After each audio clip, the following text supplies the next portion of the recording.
I want you all to imagine that you're in the doctor's office, and instead of the normal questions like do you smoke, drink, exercise, you're asked, how many close friends do you have? What groups do you belong to? How important are these groups to you?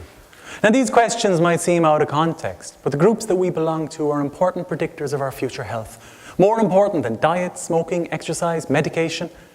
You see, social isolation is a killer. It's a gnawing, chronic disease that increases the risk of addiction, depression, suicide. It lowers your immune system, it raises your blood pressure, and it gradually wears your body down, increasing the likelihood of an early death by 45%.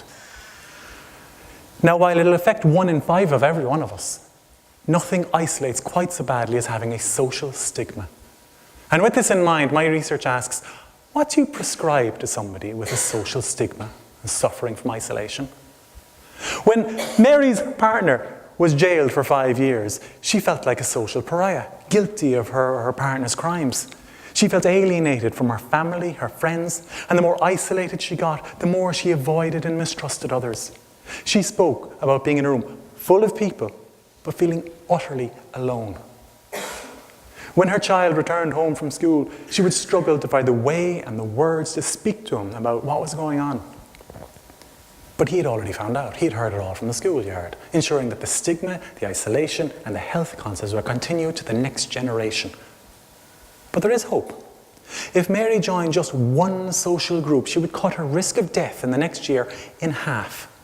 You see, we're social beings. We're born into families. We live in communities. We work and play in groups. And it's the groups that we're a part of that become part of our identity, our social identity, where I and me become us and we.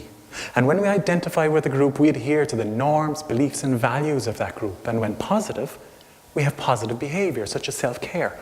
But more than that, group membership is the basis for the giving and receiving of social support.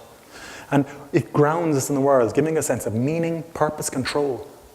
What my research shows is that while stigma breaks our social bonds and creates isolation, we provide the opportunity for meaningful social interaction.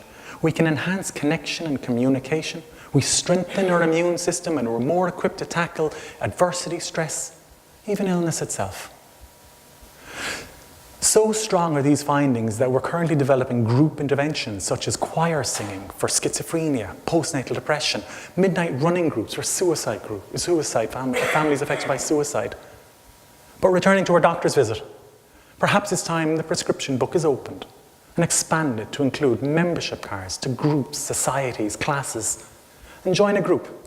Cut your risk of death in the next year in half. Thank you very much.